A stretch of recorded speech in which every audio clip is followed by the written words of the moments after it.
जानी बैरागी जी को इतना ही कह सकता हूं कि आज इस मंच की एक गरिमा रही होगी जो जानी बैरागी जी 2 महीने पहले गले का ऑपरेशन कराने के बाद भी और अपने किडनी में पथरी होने के बावजूद इस मंच के बुलावे पर छोटे से निमंत्रण पे आपके बीच में आ गए। जरा दिखाइए एक बार जोरदार तालियां बजा के किस मोहब्बत के साथ आप जानी बैरागी को सुनते हैं।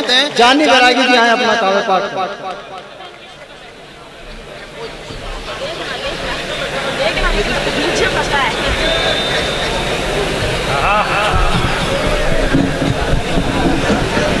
एक बार जोरदार तालियां।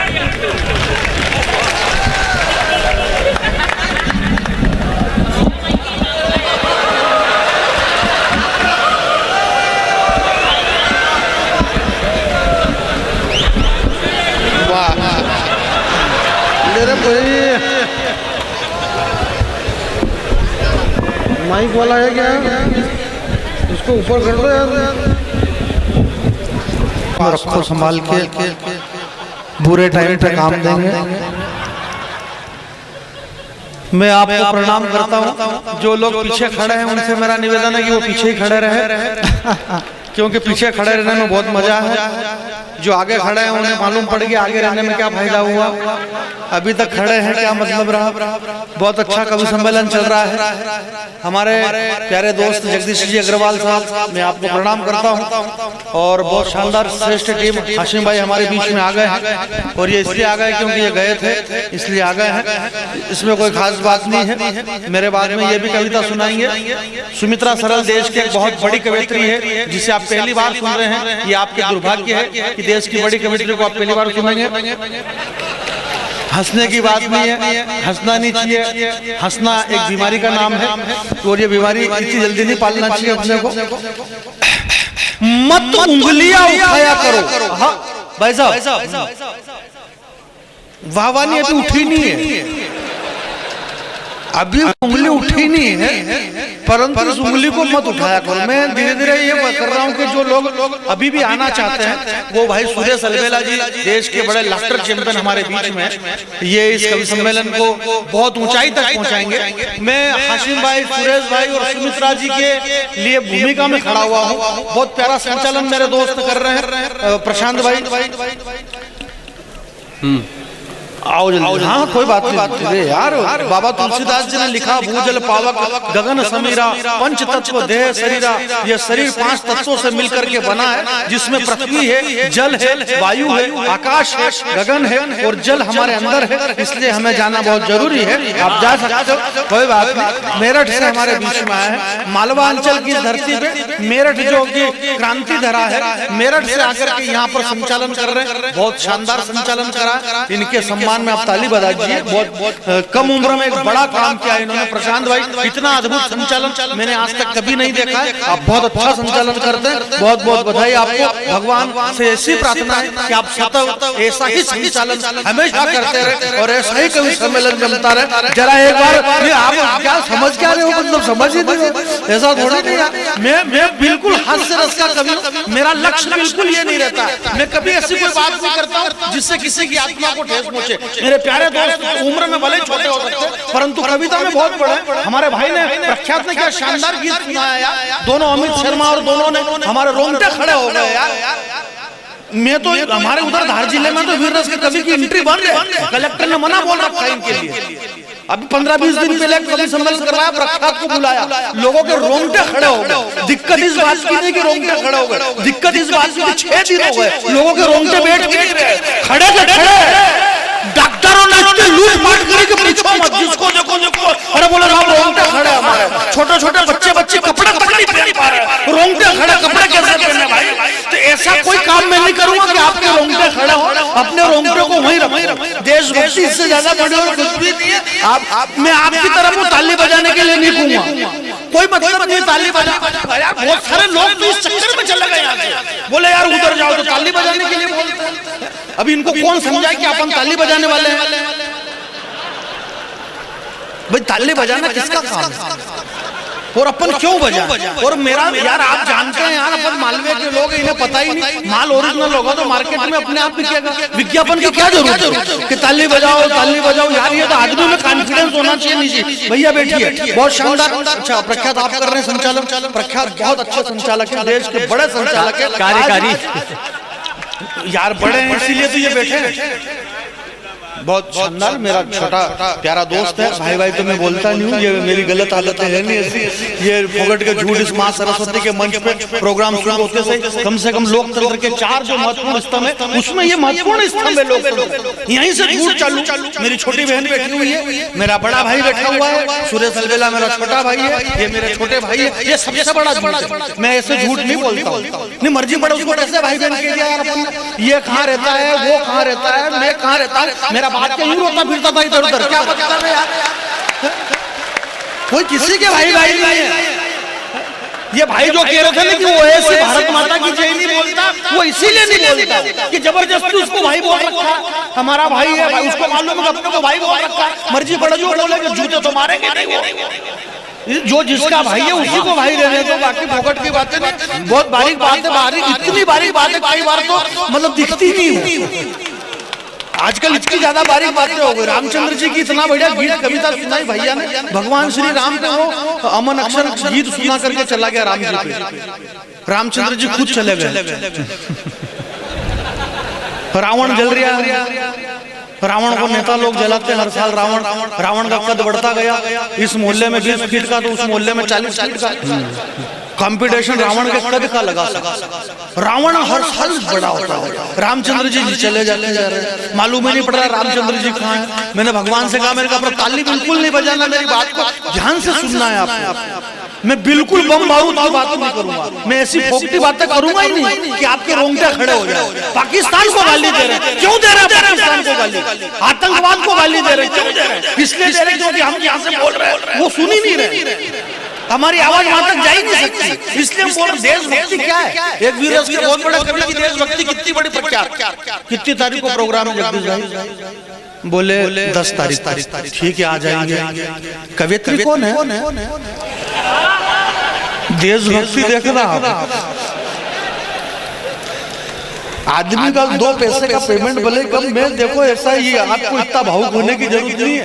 जगदीश भैया बहुत भावुक हो रहे, बोले यार मेरे छोटे से निमंत्रण पे देश के इतने बड़े बड़े कवि आ गए, हमारे सुरेश अलवेला जी लाफ्टर चैंपियन यहाँ पर आ गए, और ये आ गए और वो आ गए, इसमें इतना लोट लेने की क्या जरूरत है भाई, जिसने जितने पैसे मांगे आपने दे दिया तो ये आ गए, इसमें पैसे दे दो तो अमिताभ बच्चन आए रोता हुआ, क्या बात कर रहे हो, इतना भावुक होने की जरूरत नहीं, अपना कॉन्फिडेंस मजबूत रखना। अपन मालवा में रहने वाले लोग हैं, विश्वास कर जो मारी बात रो, छोरो बेरा की जात रो, सपनो आयो ऐसो आधी रात रो, जैसे माधुरी दीक्षित के लायो नात रो,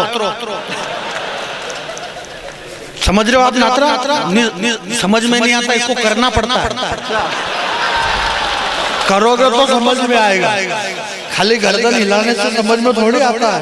हालांकि तुम्हारी बॉडी पर्सनालिटी भी ऐसी नहीं लग रही कि तुम कर लो, विश्वास कर जो हमारी बात को, छोरो बेरा की रात को सपनों आयो तो आधी रात को जैसे माधुरी दीक्षित के लायो नात्रो। मैंने कहा यार तू तो ठहरी परदेसी साथ कहीं निभाएगा, तू यदि चली जाएगा तो याद बहुत आएगा, इतना छोरा की मम्मी बोली कि उठो नहीं 7 बजे की भैंस के कुंडो कौन हमारा बाप पाएगा। मैंने कहा यार तू तो ठहरी परदेसी साथ कहीं निभाएगा, तू यदि चली जाएगा तो याद बहुत आएगा, इतना छोरा की मम्मी बोली कि उठो नहीं 7 बजे की भैंस के कुंडो कौन हमारा बाप पाएगा। मैंने कहा यार तू तो ठहरी परदेसी, इस देश की विडंबना देखना। भाई साहब बैठिए, अब कवि सम्मेलन शुरू हो चुका है और हमारे बीच में बहुत महंगे कवि बैठे हुए हैं। सुमित्रा जी को आप सुनेंगे आपका आनंद आ जाएगा, आपकी आत्मा गद गद हो जाएगी। मैं 4 दिन से इसको सुन रहा हूँ, आत्मा गद गद हो जाती है और कई बार तो गद गद ही बनी रहती है। पूरा देश, कल बाड़मेर में थे, बाड़मेर के लोगों को बहुत प्यार मिला और उनके पास प्यार बचा ही नहीं, सारा प्यार इधर आ गया। फेसबुक पे डाल दिया बहुत प्यार मिला बाड़मेर का, बाड़मेर बगी बेचारा बगैर प्यार का रह गया, सारा प्यार इधर ही आ गया। आपकी आत्मा गद गद नहीं हो जाए तो कह देना मेरे को यार क्या बात कर रहा हो। बहुत शानदार सुनिएगा कि ए मेरे पुराने प्यारे मित्र, मैं बहुत साल के बाद यहाँ पे जगदीश भी आया हूँ और बहुत साल बाद इसलिए आया हूँ क्योंकि आपने मेरे को बहुत साल बाद बुलाया है, इसलिए बहुत बात है। मैं इसमें मेरी कोई गलती नहीं है। पिछली बार आपने मेरे को कहा भी था, मैं आ नहीं सका, थोड़ी क्षति हो गई थी, मेरे पिताजी शांत हो गए थे, मैं आ नहीं सका, ये आपको पता नहीं था और इसमें आपकी कोई गलती नहीं क्योंकि वो मेरे पिताजी थे। तो भाई इन्हें कैसे मालूम पड़ा? सामान्य सी बात है। अब की बार आपने भाई मेरे पिताजी शांत होंगे तो मेरे को मालूम रहेगा, इनको कैसे मालूम रहेगा? और हंसने की बात नहीं, ये मेरे पिताजी की ईमानदारी थी कि वो मेरे अकेले के पिताजी थे। एक बात बताइए, अब की बार आपका फोन आया, मैंने कहा आ जाएंगे क्योंकि पिताजी मेरे नहीं हैं। अब की बार बाकी दूसरे कवियों का भरोसा मत करना, कुछ भी हो सकता है। बहुत शानदार। कांग्रेस और बीजेपी की बात इन मंचों से कर रहे हैं, माँ सरस्वती के मंच से। ये कांग्रेस और ये बीजेपी, ये माँ सरस्वती का मंच है, यहाँ कोई कांग्रेस और कोई बीजेपी नहीं होती है साहब। और कांग्रेस भारतीय जनता पार्टी को धन्यवाद देना चाहिए कांग्रेस का। आज कांग्रेस नहीं होती क्या बीजेपी होती है? किसकी बदौलत जीती बीजेपी? कांग्रेस वालों की बदौलत बीजेपी जीती हुई। और जो काम अपना अपने ढंग से सब कर रहे हैं, जिसके पास जितना काम है अपने अपने विवेक से कर रहे हैं। राहुल जी ने खाट यात्रा शुरू करी रुद्रपुर से, 1600 खाट लगाए, भाषण के पहले खाट गायब हो गए। अब राहुल जी की इसमें समस्या है, उनको इस बात की जानकारी नहीं कि खाट पे से समस्या हल नहीं होती। हाँ क्या उन्हें इस बात की जानकारी नहीं? क्योंकि उनका खुद का काम कभी खाट से पड़ा ही नहीं, तो वो खाट यात्रा निकाल रहे। इस देश की 125 करोड़ जनता ने जो भी डिसीजन लिया प्रशांत भाई पूरी ईमानदारी से लिया। हमने 10 साल से एक डॉक्टर को प्रधानमंत्री बना करके रखा है। 10 साल से एक डॉक्टर प्रधानमंत्री थे। बहुत तकलीफ पड़ी रही, उठी रहा और बेटा क्या हो गया? 10 साल होता है, सामान्य सी बात है। घबराहट वगैरह सब कुछ तो नहीं हो रहा क्या? परसों इंदौर में मैं था तो एक आदमी उठे और बैठे। मैंने कहा क्या हो रहा है? बोला घबराहट हो रही। मैंने कहा आप अच्छे डॉक्टर को बताइए। घबराहट होना, जी मचलना, चक्कर आने, खट्टी खट्टी डकारे आना बिल्कुल अच्छे लक्षण नहीं है। महत्वपूर्ण डॉक्टर को बताना चाहिए आदमी को। सामान्य सी बात है। कविता सुनिएगा, आप बहुत अच्छा सुन रहे हैं। मैं एक नई कविता सुना देता हूँ। खड़े रहने में असमर्थ। कुछ भी नहीं खाया, अभी क्या खाया? अभी तो खाने पीने का सिलसिला अब शुरू हुआ है जबरदस्ती। जो एक तो कवि सम्मेलन जानकारी नहीं है तो वो ये बातें कर रहा है, हालांकि उसकी बात को सुन कौन रहा? बहुत सारे लोगों को तो स्टार अपन ने बना दिया। इस माइक से बोल के कन्हैया कुमार ने ऐसा बोला, कन्हैया कुमार ने वैसा बोला। मेरे गांव में कवि सम्मेलन था, बहुत सारी औरतें मेरे पास में आ गई। बोले क्यों पंडित जी, जो कन्हैया कुमार दिल्ली कदे चले गए? यो तो यहाँ ईटा खेपी रहे थे। वो यूं समझे बेचारी की जो ईटे खेप रहा था वही कन्हैया कुमार। उनको थोड़ी मालूम कि वो कन्हैया कुमार, उस कन्हैया कुमार ने ये बात की। और ये गांव के लोगों को थोड़े पता चला जगदीश भैया कि ये कुमार कौन, कन्हैया क्या और पाकिस्तान क्या और आतंकवाद क्या। ये आतंकवाद ऐसी हरकतें क्यों कर रहा? ये इसलिए कर रहा है क्योंकि उसकी उम्र पूरी हो गई। आदमी की जब उम्र पूरी होती है ना तो वो हरकत करता है। आपके साथ में कई बार ऐसा हुआ होगा। हम बात करते हैं अक्सर पान की दुकान पर खड़े रहकर, बोले परसों मिला मेरे से और हमने चाय पी, पैसे भी उसी ने दिए और वो यहाँ से निकला और मालूम पड़ा कि उधर से फोन आ गया कि डंपर से ठुका गया। आदमी जब मरता है ना तो कुछ भी हरकतें करता है। अभी हमारे गाँव में प्रशांत भैया एक बासाब मर गए डोकरा। हालांकि उस बासाब को आप नहीं जानते हो, आप भले जी करोगे जा करो, पर बासाब को आप नहीं जानते हो क्योंकि बासाब मेरे गांव के थे इसलिए नहीं। अगर मेरठ के बासाब होते तो आप जानते हैं, मेरठ के बासाब को आप जानते ही। पर ये जो बासाब थे ये मेरे गांव के थे। अब ये मेरे गांव के बासाब थे, मेरी माता बहनें बैठी हुई है। मैं बताता हूँ आतंकवाद क्या है और कॉन्फिडेंस किसको कहते हैं। दशहरे की बात, दशहरे की शुभकामना, रावण को हमने जलाया, रामचंद्र जी की इतनी सारी बातें करी। भगवान श्री राम हरि नारायण ईश्वर, उस पर क्या बात की जाए भाई? इससे बड़ी और बेशर्मी क्या होगी हिंदुस्तान की? भगवान श्री राम की स्थिति हालत तो हमने ऐसी कर दी साहब कि गाँव में एक कालू नाम का लड़का है और उस लड़के को आहिस्ते आहिस्ते धीरे इधर से निकालो। कहाँ ले जा रहे हो इसको? भैया इसके परिवार के पास में ले जाओ, इसको बहुत जरूरी है। ध्यान से ले जाना, देखना मामला बच्चे का है। बच्चों पे भी बहुत गाज गिर रही है, बहुत हादसे हो रहे हैं बच्चों के। बच्चों को ध्यान से ले जाना। ये बच्चे देश के भविष्य हैं, परंतु मेरा वर्तमान नहीं बिगड़ेगा, इनसे ध्यान रखना आप। गाँव में कालू नाम का एक लड़का है। उस कालू नाम के लड़के के पिताजी का नाम देवचंद। पूरे मोहल्ले के लोग कहते हैं कि कालू के पिताजी का नाम देवचंद है। जिले के लोग कह रहे हैं कमल जी के कालू के पिताजी का नाम देवचंद है। तहसील के लोग कह रहे हैं, जिले के लोग कह रहे हैं, पूरा गांव ये बात कह रहा है कि कालू तेरे पिताजी का नाम देवचंद है। परंतु वो कालू थोड़ा सा पढ़ा लिखा हो गया वो प्रशांत भैया, कंधे उचका के बात करने वाला। ज्यादा पढ़े लिखे लोग आजकल ऐसे ही बात करते हैं। Oh my God, my father is name is Devchand. वो पढ़ा लिखा वो खुद कह रहा कि ये देवचंद मेरा बाप नहीं है। अब शर्म की ये बात है मेरे दोस्त, यहाँ गरोट के लोगों, इस हिंदुस्तान में राम की ये कि अमेरिका ये बात कह रहा है कि राम पृथ्वी पे हिंदुस्तान में राम हुए थे, अमेरिका ने स्वीकार कर लिया। श्रीलंका कह रहे हैं कि राम हिंदुस्तान में हुए थे, जापान कह रहा है कि राम हुए, थाईलैंड कह रहा है कि राम हुए, ऑस्ट्रेलिया कह रहा है कि राम हुए, परंतु हिंदुस्तान के 2 कौड़ी के लोग कह रहे हैं कि राम हुए ही नहीं, राम का कोई अस्तित्व। ये राम की हालत हमने ये करते भाई। जिंदाबाद के अपन थोड़ा सा पढ़े लिखे, अपने वो कंधे उचकाना आते हैं, अपन कंधे उचका। ओ माय गॉड, इससे बड़ी शर्म की बात क्या होगी? दशहरे के दिन सुप्रीम कोर्ट को छुट्टी होती है। दशहरा है ना कल, हाँ, सुप्रीम कोर्ट की छुट्टी है। रामनवमी के दिन सुप्रीम कोर्ट की छुट्टी होती है और वही सुप्रीम कोर्ट कह रही कि राम नहीं हुए। कितनी खतरनाक बात समझो यार आप। भाई तालियां बनती। हेलो हेलो जी,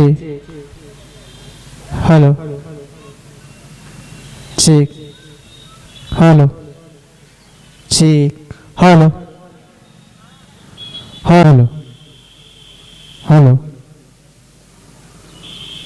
हेलो।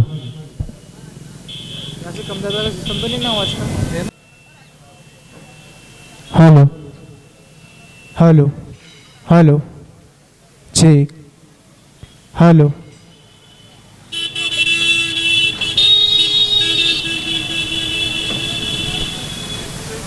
हेलो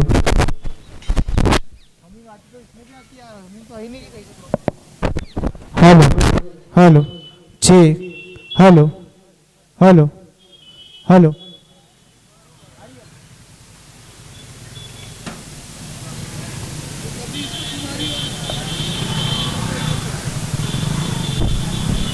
आपके पास है, जिस धनुष बाण से आपने रावण को मारा वो धनुष बाण आपके पास नहीं है क्या? उस धनुष बाण पे आपको विश्वास नहीं है? बोले बेटा बात तो ये नहीं है, वो धनुष बाण अभी मेरे पास नहीं है। मैंने कहा कहाँ गया? बोले वो धनुष बाण अडवाणी जी ले गए रथ यात्रा में, अभी तक नहीं दिया। मैं खुद बगैर धनुष बाण के बैठा हुआ हूँ। मैंने कहा लक्ष्मण को आज्ञा दो। बोले लक्ष्मण दिल्ली गया हुआ है वकील से बात करने के लिए कि मेरी अगली तारीख कब लगी है। मैंने कहा भरत और शत्रुघ्न क्या कर रहे हैं? बोले वो इस बात के सबूत जुटा रहे हैं कि मैं ही दशरथ का बेटा राम हूँ और अयोध्या में मेरा ही जन्म हुआ था। इससे बड़ी और बेशर्मी क्या होगी मेरे भाई? इस हिंदुस्तान में भगवान को सबूत मांगना पड़ रहा है यार। पूरी दुनिया में पहली बार ऐसा हो रहा है। इससे बड़ी और बेशर्मी क्या होगी? और हम पाकिस्तान को गाली दे रहे हैं। मेरे गांव में कवि सम्मेलन हुआ, वीर रस के बड़े कवि आए, खूब छाती माथे फूटे, औरतें डर के मारे भागने लगी। मैंने कहा बुआ जी बैठो तो सही। बोले इन दादा कहीं भैरू जी की सवारी आए क्या? छाती माथा फूटे। मैंने कहा कहीं नहीं, पाकिस्तान। बोले पाकिस्तान कौन है? अब उनको थोड़े मालूम बेचारी कौन है। फिर उनको मैंने समझाया, तो वो समझाया इस तरह से कि हमारे गाँव में बासा मर गए। अब वो बासा मर गए तो क्या हुआ कि जगदीश भैया आपके यहाँ भी ऐसा होता होगा कि कोई मर जाता तो बैठने के लिए जाते हैं, सामान्य सी प्रक्रिया। ऐसा नहीं कि आप स्विट्जरलैंड में रहते हो, वही रोना करना, वही रोना गाना। तो ये जो माता बहनें हैं इनमें बहुत कॉन्फिडेंस है। तो वो गांव में हमारे यहाँ बुजुर्ग मर गए तो मैं और मेरी पत्नी बैठने के लिए गए। तो वो जो माता बहनें थी अंदर, उन्होंने रोते रोते पूरी कहानी रिप्ले करी, रिपीट की ये मरे कैसे। दादा ससुर जी मर गए। अब वो दादा ससुर जी मर गए तो वो जो महिलाओं का प्रभाव और उनका जो कॉन्फिडेंस, बोले क्या करें? हमारी पत्नी ने कहा बोले रो मत भाभी जी, तुम्हारी बीपी बढ़ जाएगा। बोले रात की 2 बजे इनके पेट में गर्राटा चल। गर्राटा समझते हो आप? ये गर्राटा जब चलता है तब मालूम पड़ता है क्या होता है। यूं समझ में थोड़ी आई। ये तो भगवान करे नहीं चले तो अच्छा है। अभी आपकी उम्र ही बहुत कम है अभी तो। ये जब चलेगा नहीं तब मालूम पड़ेगा। तो वो भाभी जी ने बताया कि रात की 2 बजे इनके गर्राटा चाहिए। हमारी आंखा खुली गई, मैं बबली के उठाई, मैंने कहा बबली थार दाई जी ने उठा। बबली की नींद नहीं आई आजकल, क्योंकि बबली 12वीं में चली गई। 12वीं में जावा के बाद बबली उनकी नींद अपने आप गायब हो जाए। मैं बबली थारे दाई जी कर रहा था, बबली फटाफट सब जगह फोन लगाई दे, सुवासड़ा वार मासी मासाजन सब आई बोले कहीं करना भगवान बोला खोल दो बोले रोवो मत शांति पकड़ो, दांत मत काटो, डोकरो बा मरेगी। कोई मर जाता तो क्या अपन ऐसे हंसते हैं क्या? कैसा भी था डोकरा मेरे गांव का था।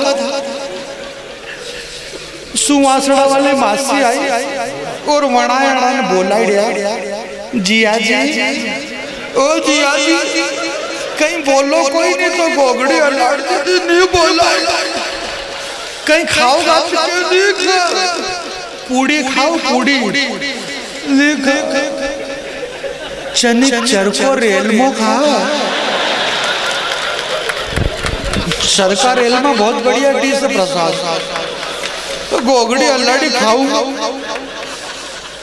तुम बात भी मानो, 1.5 रेल में खाओ, 1 कप चाय पीजी और मासी की तो जिया जी कहाँ, जिया जी रेल में मुंडा में नीचे चपटी धरा। जरा ताली बजाइए, कविता पढ़ रहा हूं मैं बहुत बढ़िया। नीचे चपटी धरा, ऊपर सूर्य भगवान, बीच में खड़ा एक सरहद का जवान। मुझे इस बात का दुख नहीं है लोग राम रहीम के खिलाफ कविता पढ़ रहे हैं। आसाराम बापू को फांसी हो, मुझे कोई दुख नहीं है। बहुत अच्छे लोगों, मैं आपसे निवेदन करना चाहता हूँ, आसाराम बापू को फांसी हो, कोई दिक्कत नहीं, राम रहीम को फांसी हो, मुझे इस बात का दुख नहीं है। दुख मुझे इस बात का है कि उसके डेरे में ये अकेले गई क्यों। यार इकबाल साहब ने लिखा कि जहाँ पग पग लगता साधु संतों का डेरा, इस हिंदुस्तान की पहचान उन साधु संतों से है। अगर गेहूं के अंदर थोड़ा सा कंकर हो जाए, इसका मतलब ये तो नहीं कि सारा अनाज खराब है। कुछ लोग खराब हो सकते हैं, हिंदुस्तान के सारे साधु संत तो खराब नहीं हो सकते यार। भूल करके भी चली मत जाना, मत नहीं चली मत नहीं, इसमें बहुत फर्क है। एक तो चली जाने का मतलब आप समझते हो, चली जाना मतलब पापो कट्टी, और चली मत जाना इसमें थोड़ा गर्व है। बहुत लंबे हंसते हो आप भी यार, बाईपास से हंस रहे हो आप भी। भूल करके भी चली मत जाना अकेले में। 2 पंक्ति साहब मुझे विदा करना, मैं क्षमा चाहता हूँ। बहुत अच्छा कवि सम्मेलन आप लोगों ने करा, सब लोगों ने अच्छा पढ़ा। भूल करके भी चली मत जाना अकेले में। हमने हमारी बेटियों को बेंगलोर पढ़ाने के लिए पहुंचाया, रुड़की में है, पूना में हमारी बेटी पढ़ती है, बेटी को पढ़ने के लिए पहुंचाया है, बॉयफ्रेंड के लिए नहीं पहुंचाया है। बहुत कड़वी बात इस बड़े मंच से कह रहा हूँ भाई, बहुत अच्छे। हमारी बेटियों को हमने पढ़ने के लिए पहुंचाया सर। शायद लक्ष्मण जी की वो रेखा माता जानकी नहीं लांघती तो आज दशहरे पे रावण नहीं जलाना नहीं करते। नारी अपनी मर्यादा में रहे, मनुष्य अपनी मर्यादा में रहे। आप बहुत पढ़े लिखे बुद्धिजीवी लोग हैं। बुद्धिजीवी का मतलब आप समझते हैं, जिसकी बुद्धि में छोटे छोटे जीव पड़ जाते हैं। एक बात बता रहा हूं, घर चली गई अकेले में, पंक्ति साथ में ले जाना के आबरू लुटा करके घर पहुंचोगी अपने आप की। घर चली गई अकेले में तो आबरू लुटा करके घर पहुंचोगी अपने आप की, क्योंकि तुमने वो मजबूत उंगलियां छोड़ दी है जो बचपन में पकड़ रखी थी माँ बाप की। घर लौट, ताली मत बजाओ, सुनो तो सही। अब आबरू लूट गई में ताली बजा रहे हो आप, आबरू लूट गई और आप ताली बजा रहे हो। आबरू लुटा करके घर पहुंचोगी अपने आप की, क्योंकि तुमने मजबूत उंगलियां वो छोड़ दी है जो बचपन में पकड़ रखी थी माँ बाप की। और घर लौट जाओ मेरी बेटी, अंधेरे ने पैर पसार दिए हैं। घर लौट जाओ मेरी बेटी, अंधेरे ने पैर पसार दिए हैं। यहाँ रात के सन्नाटे में जुगनुओं के साथ साथ साजिशें चलती है और तुम चाहे जितनी चीख लेना, कोई जटायु बचाने नहीं आएगा। तुम्हारे जाने के बाद यहाँ सिर्फ मोमबत्तियाँ जलती है और तुम्हारे जाने के बाद सिर्फ मोमबत्तियाँ जलती है। और अगर खरोज भी आई ना मेरी बेटी तो ये बूढ़े कंधे टूट जाएंगे। ये अंतरिक्ष के सीने को चीरने वाली कोई सुनीता विलियम्स, कोई कल्पना चावला, इन्हीं बेटियों में से कोई बेटी होगी। मेरी बेटी अगर तुझे खरोच भी आई ना तो ये बूढ़े कंधे टूट जाएंगे। और तू कर खरोच भी आई ना तुझे तो ये बूढ़े कंधे टूट जाएंगे। क्योंकि यहाँ अपराध को श्रेणियों में बांटा जाता है। वो नाबालिग बन के छूट जाएंगे, वो नाबालिग बन के छूट जाएंगे। बहुत बहुत धन्यवाद। ताली मत बजाओ, सुनो तो सही पूरी बात मेरी।